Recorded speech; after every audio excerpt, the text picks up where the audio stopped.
7 copies for us, which is one of those we're able to raffle off today, which is tremendous and makes it even more of a collector's item to have him in there. Only £1 per ticket, I believe. £1 per ticket. Absolute bargain, yes. So £1 per ticket will get you a signed, or a chance to join the competition for a signed copy. Otherwise, the copies are for sale in the bookshop at Shuttleworth themselves. Alright, okay, fine. Departure. Golf November, runway 20, take off your discretion. The wind's 190 degrees 4 knots. Thank you, Red. The first aircraft in our flying display program now takes to the runway. The Fornia RF4D, known as Red Hawk, and flown by Bob Grimstead, starting its takeoff roll from the left.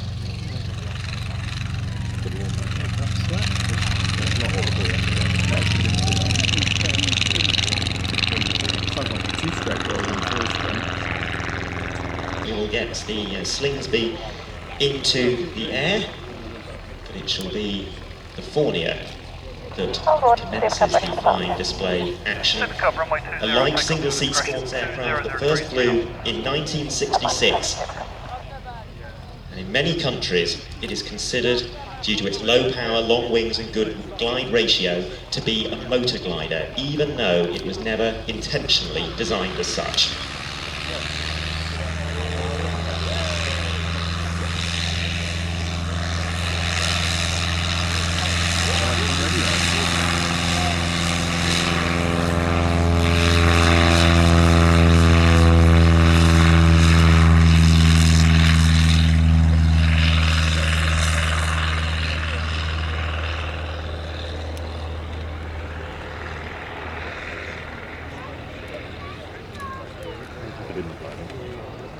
Oh yeah.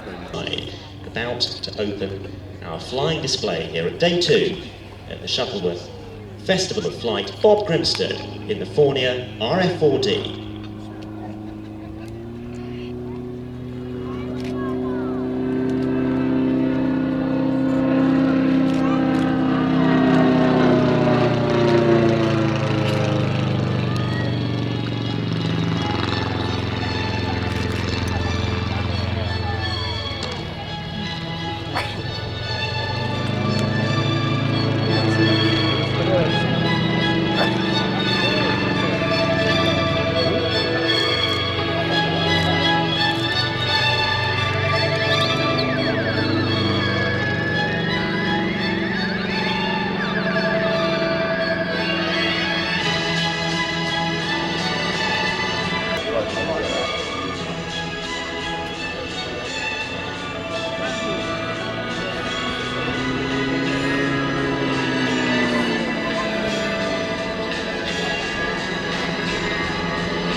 And a figure much beloved amongst those who own and fly delightful machines from his aircraft family, like the RF-4D that we just saw.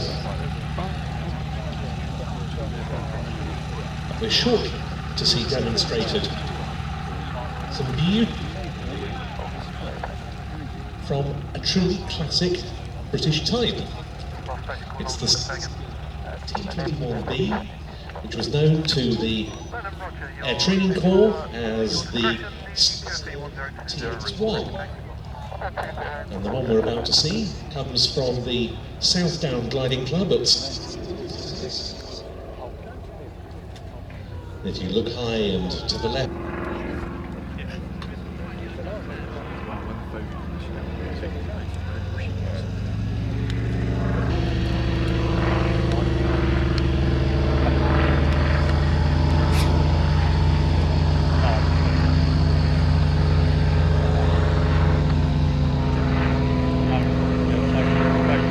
And it is being cast off.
You can make a Shuttleworth center dance.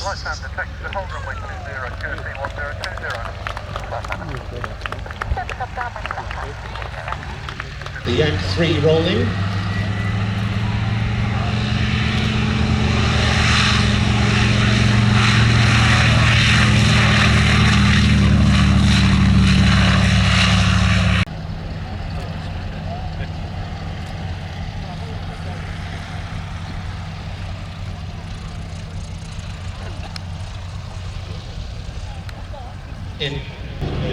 No more than 250 aircraft types. It's been on the airshow circuit for many, many years, though this is his final season of displays. One is that the flexibility in an aircraft.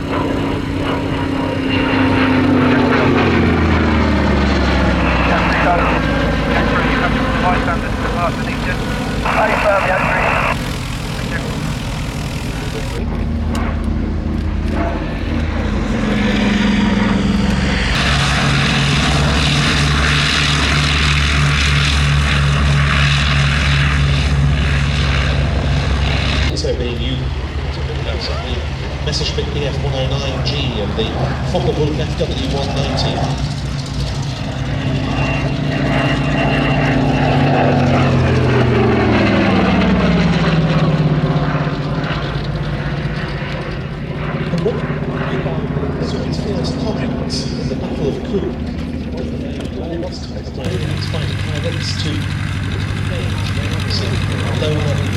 fleet, but that cost.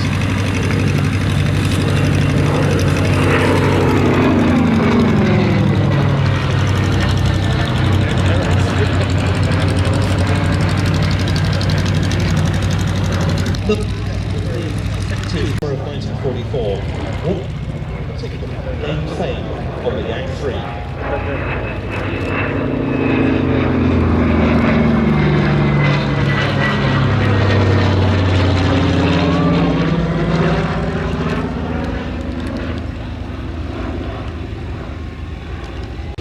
In an effort to increase fraternal ties between the Free French under de Gaulle and the Soviets.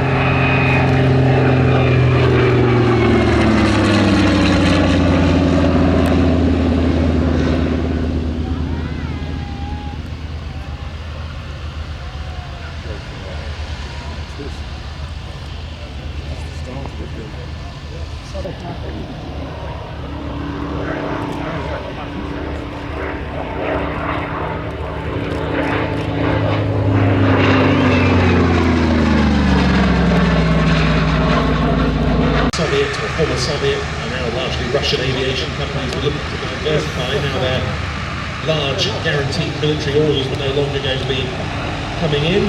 Yakovlev thought there was a market in the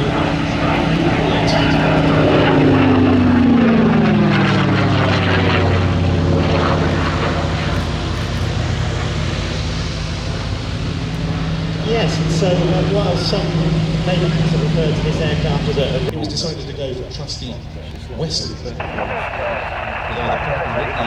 R1830 or R2000 engines. This one has the R1830, and there are a couple of these aircraft flying in Europe. This one was Capella Aviation's own for many years, and it came to several flying legend in 2020, and you'll see that it's had Ukrainian markings applied following the Russian invasion of that country to replace the old Soviet styles.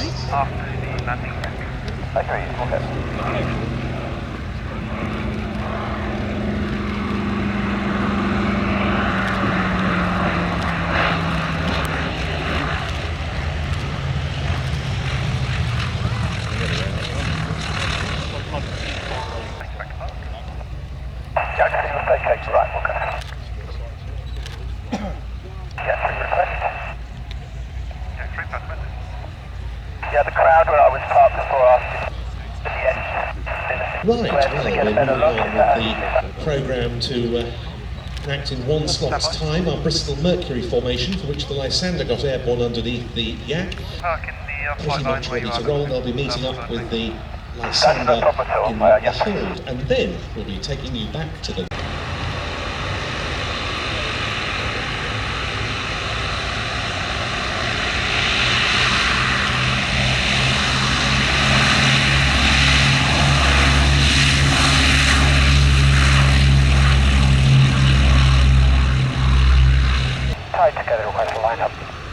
Tied together, report lined up, runway 20.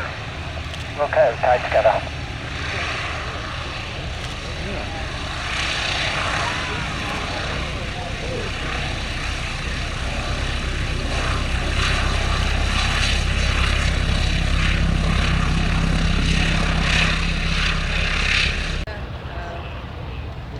what quintessential sounds of Between the Wars and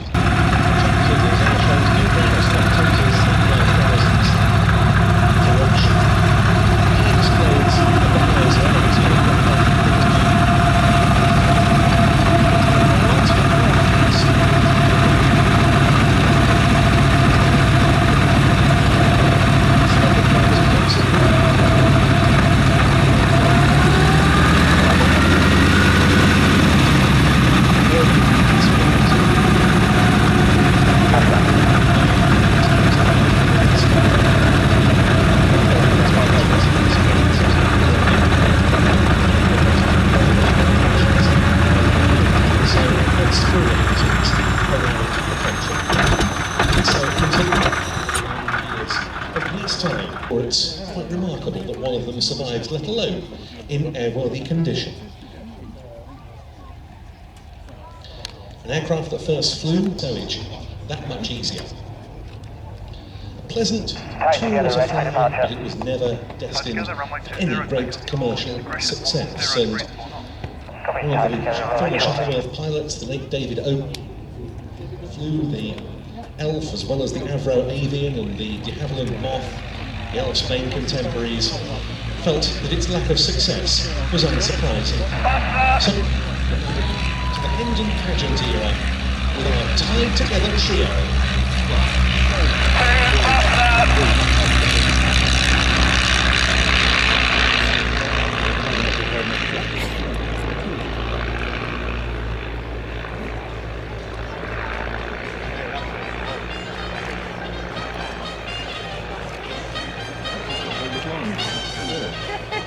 Back there, sorry.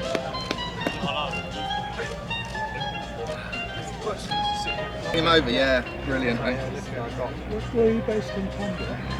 I am based in Pebble, yeah. Whereabouts? J4. Where the do you know where what's it called? That there. You know where Retro Track Camera are? You know where the okay, yeah. Well, that's clever.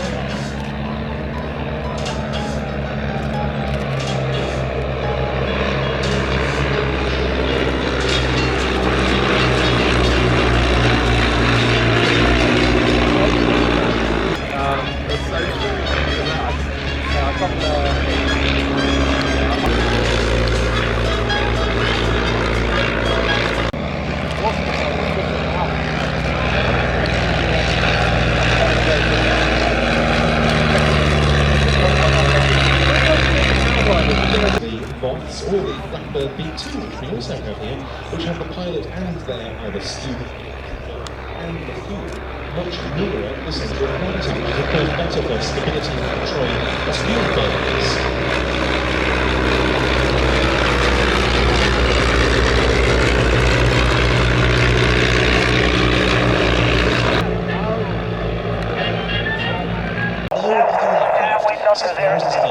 Has ever been resident at one airfield for longer than that DH-60.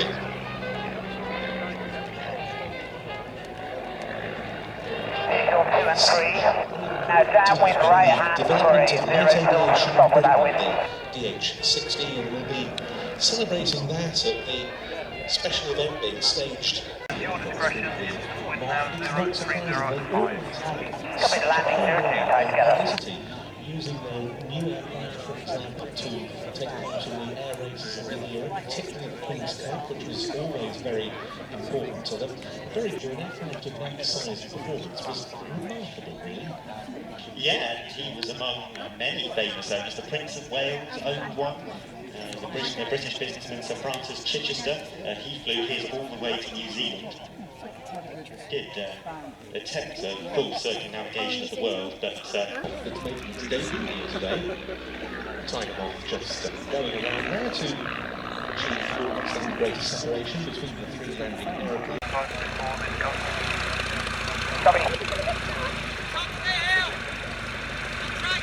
from the time period they come from, it's the engine that leads the next three hours. They're going to be seeing all main stages the engine. Maybe immediately, as you don't know, you're on a central point. It was a home to what was known as a route to a very works. When you lay back the night, roughly straight through shore hazards, thus this is one end across the Gladiator one and the west. This will be great. Central wing over to the right.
passenger aircraft with the hope of it becoming the world's fastest civilian aeroplane.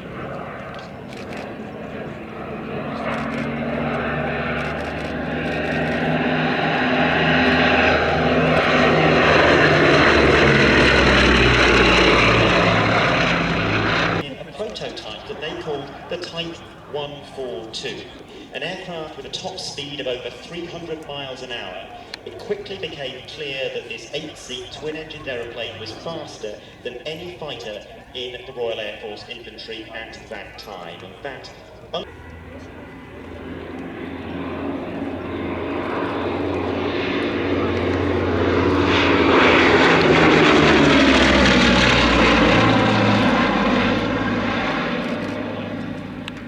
They quickly ordered an initial batch of 150 of this new type, modified to a light bomber specification. This was the result, the Blenheim, and it made its first flight in June of 1936.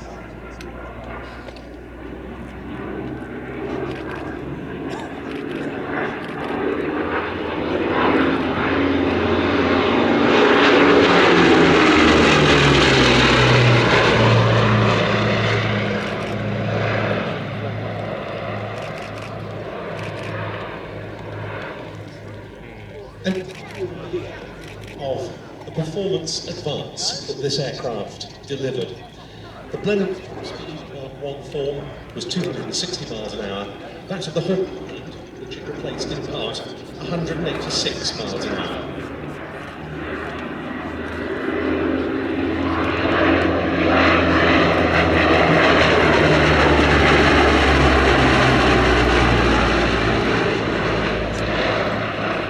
A new long-range fighter.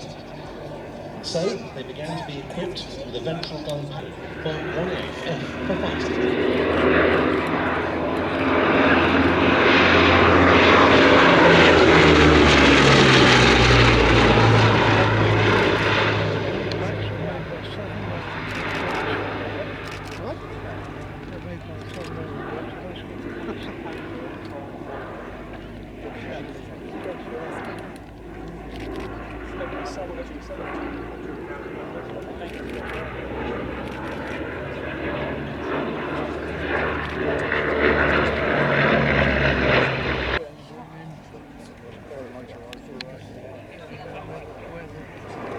And when Britain declared war with Germany in September 1939, there were nearly 1,100 Blenheims in service. That was more than any other aircraft type.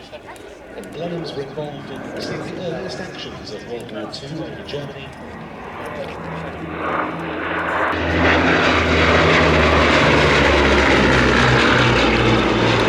Where they got shot at?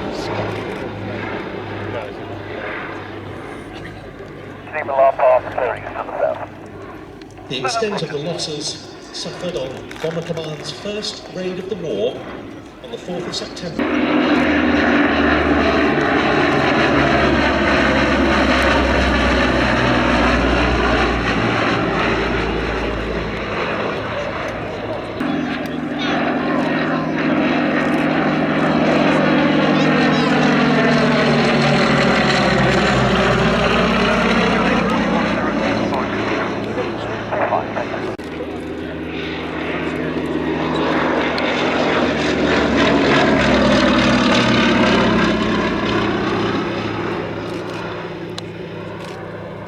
Now it is the Westland Lysander that we see, an aircraft that was developed for the Army cooperation role to replace the Hawker Hector.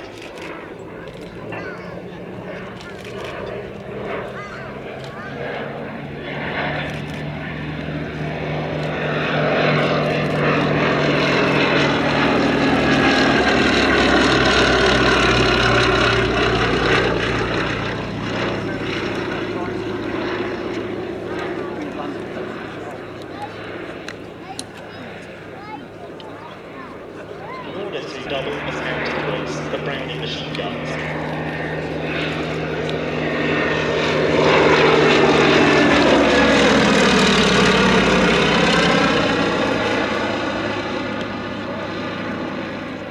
And a really unusual wing design. was as a result of experience in the operation role passed on by pilots already flying Recall on route for 15, that purpose, for artillery spotting and reconnaissance.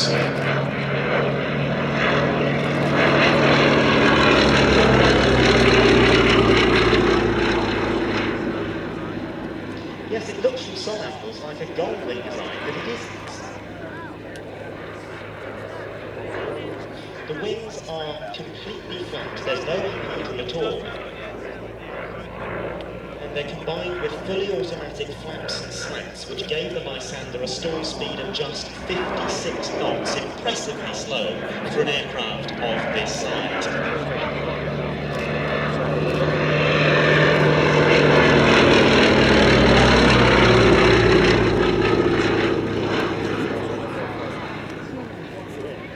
And that really became a movement. Lysander started to move away from its army.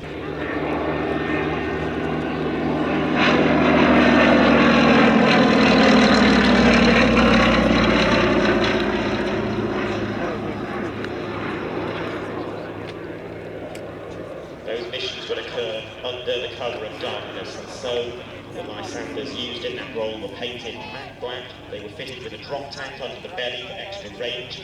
To minimise time spent on the ground, a ladder was installed on the left-hand side of the fuselage so agents could more quickly climb in and out of the rear cockpit.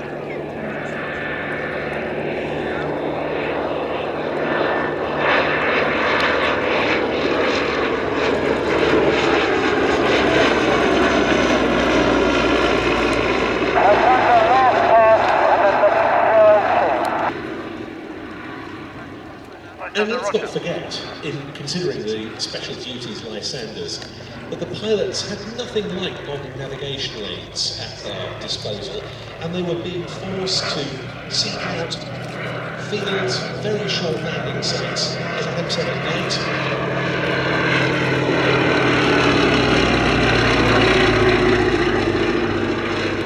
There's just a compass, a map, and the mice were moved to help them. And so those missions normally occur around the time of the full moon. So 2 minute average, 340 and 2. The instant also 340 And and then when 2. they got to the landing sites, hopefully they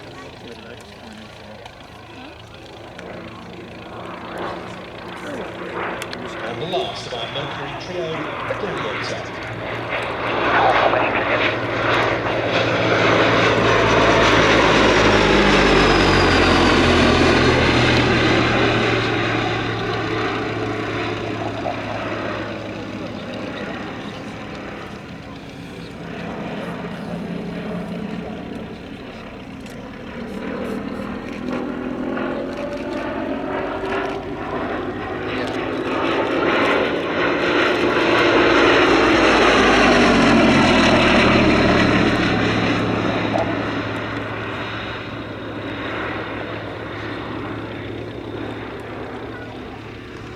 And the vacate left, thank you, sir. Alright.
serve with the Royal Air Force, and it continued to serve into the Second World War, even though it was highly outmoded by the time war broke out.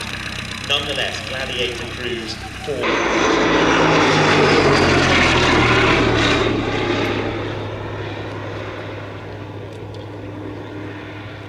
Yes, Malta's the one people most They remember. were sea gladiators. It was a flight of the naval version, this station at Hal Far, flown by pilots from both the RAF and the Fleet Air arm of the Royal Navy, that was responsible for those exploits.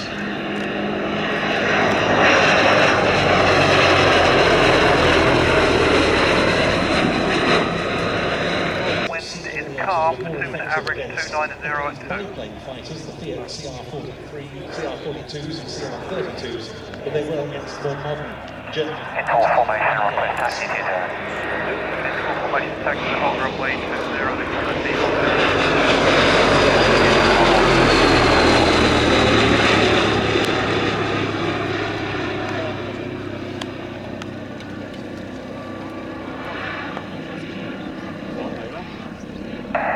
20, turn it downwind to land, 02. 38 triple final.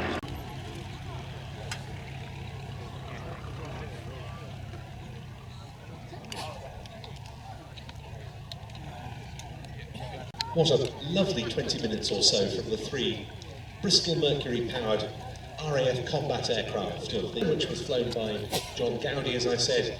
We had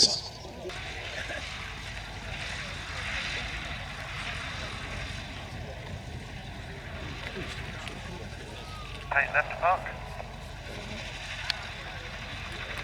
Next left, interval formation. to the 1920s and 30s. Formation report lined up runway 20.